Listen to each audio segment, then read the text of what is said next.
आमचा त्यांना आग्रह आहे या वेळेला विधानसभेला त्यांनी इकडे उमेदवारी घ्यावी.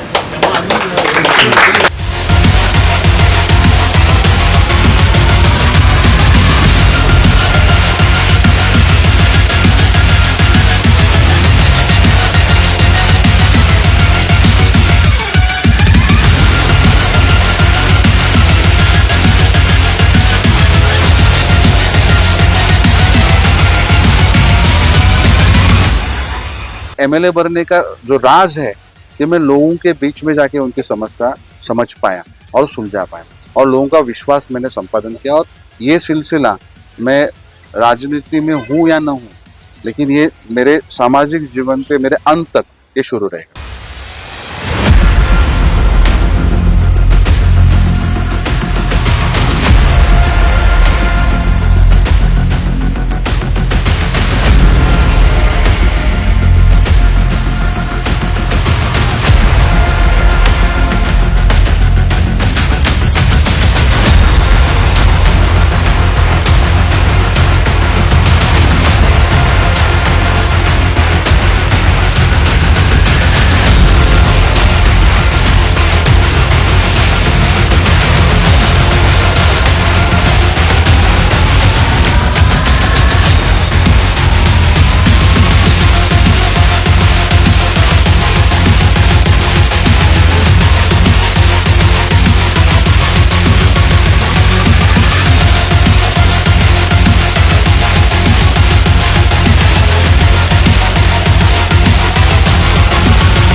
भावी आमदार आहे आणि आमच्या सोसायटीचा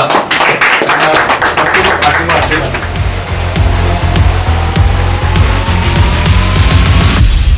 कोविड का जो समय था उसका रेटिंग किया जाए तो महाराष्ट्र में नहीं तो भारत में टॉप 10 के कार्यकर्ताओं ने कौन से शहर में काम किया तो नवी मुंबई शहर के नाइक साहब के कार्यकर्ताओं का नाम लेना पड़ेगा.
विधानसभा चुनाव का बिगुल अब कभी भी बज सकता है और ऐसे में अब इस चुनावी दौर में बेलापुर मतदार संघ में आम जनता से डिस्कनेक्ट और बैनर पर झलकने वाले नेताओं को संदीप नायक अपने ग्राउंड लेवल मैनेजमेंट से मुंह तोड़ जवाब देते दिखाई दे रहे हैं.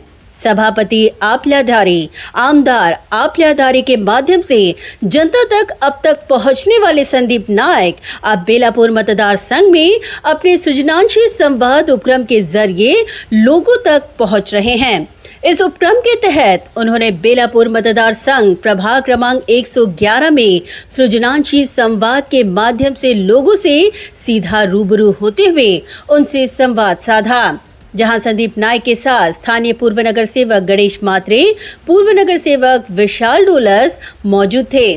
बता दें कि यह प्रभाग उच्च तबके और सुशिक्षित प्रभाग के तौर पर जाना जाता है और इसीलिए यहाँ के नागरिक अपने प्रभाग की समस्याओं की तरफ जितने जागरूक हैं उतने ही अपने प्रभाग के विकास को लेकर तवज्जो देते दिखाई देते हैं और ऐसे में प्रभाग को लेकर उनकी तमाम अपेक्षाओं को यहाँ के नागरिकों ने संदीप नाइक के समक्ष बयान करते हुए उसी को लेकर अपना निवेदन भी सुपुर्द किया। इस दौरान संदीप नाइक ने प्रभाग के विभिन्न सोसाइटी के पदाधिकारियों से संवाद साधा और उनकी कई जटिल समस्याएं जानी।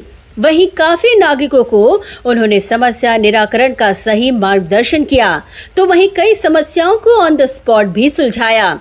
वहीं नागरिकों ने संदीप नाइक के समक्ष सिडको, मनपा और महावितरण से जुड़ी समस्याएं भी उजागर की, जिसे संदीप नाइक ने टाइम बाउंड समय में निराकरण का आश्वासन दिया। साथ ही जनता की भागीदारी से शहर के विकास को उन्होंने तवज्जो देते हुए प्रभाग की जनता का सम्मान किया और अपनी कृतज्ञता व्यक्त की। इस दौरान मीडिया से बात करते हुए संदीप नाइक ने कहा कि चुनाव और पद तो केवल एक माध्यम है, उनका लक्ष्य सिर्फ एक ही है, शहरवासियों की समस्या समझना और उनके निराकरण का जरिया बनना। कोड ऑफ कंडक्ट लगने वाला है, लेकिन नवी मुंबई शहर का अगर विचार करेंगे तो नाइक परिवार या नाइक साहब के साथ काम करने वाले उनके सभी सहयोगी सहकारी, इनका काम कभी रुका नहीं है। चुनाव एक माध्यम है, लेकिन सही में विधायक बनना या एमपी बनना या कॉरपोरेटर बनना, ये लोगों की सेवा करने के लिए, लोगों के काम करने के लिए, और उससे ज़्यादा अगर आपका कंसर्न शहर के लिए, तो शहर के लिए कुछ अच्छा करने के लिए एक लोगों को एक मौका मिलता है, ऐसे मैं समझता हूँ।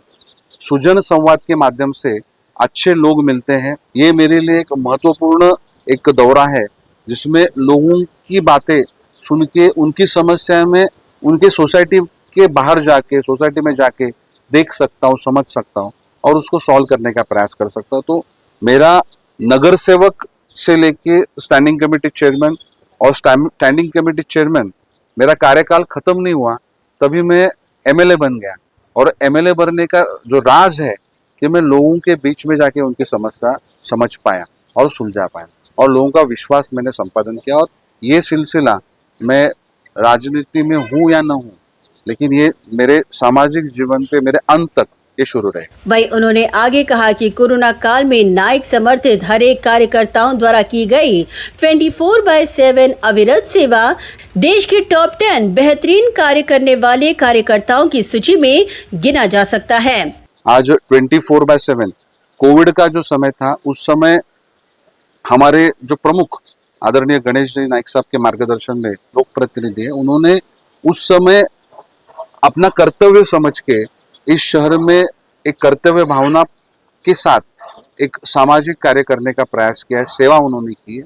तो उस समय राजनीति उन्होंने ध्यान में नहीं रखी, उन्होंने मन में रखा कि हमें क्षमता मिली है, लोगों का हमारे ऊपर विश्वास है, तो उस माध्यम से हमें लोगों की सेवा करनी चाहिए, लोगों के लिए काम करना चाहिए, लोगों को सुरक्षित रखना चाहिए और ये हमारा कर्तव्य है। लोगों की हमारे से अपेक्षा है, उम्मीदें हैं और इस धारणा के साथ सभी नाइक साहब के साथ काम करने वाले कार्यकर्ता, पदाधिकारी, इनके माध्यम से उस समय एक बड़ा काम, जो अगर उसका रेटिंग किया जाए तो महाराष्ट्र में नहीं तो भारत में टॉप 10 के कार्यकर्ताओं ने कौन से शहर में काम किया, तो नवी मुंबई शहर के नाइक साहब के कार्यकर्ताओं का नाम लेना पड़ेगा। उन्होंने आगे कहा कि इस सृजनशील संवाद के जरिए लोगों ने इस विधानसभा मतदार संघ में स्पोर्ट्स कॉम्प्लेक्स और एजुटेनमेंट की जरूरत पर भी प्रकाश डाला है। मैं बतौर नगर सेवक, स्टैंडिंग कमेटी सदस्य, स्टैंडिंग कमेटी चेयरमैन 3 बार इस शहर का बजट पेश करने का मौका मुझे मिला। एमएलए के तौर पे मैंने काम किया, तो जो अनुभव मुझे मिला है, हर काम में मिला है, लोगों से मिलके मिला है। आज अलग अलग राज्यों के लोग इस नवी मुंबई शहर में रह रहे हैं।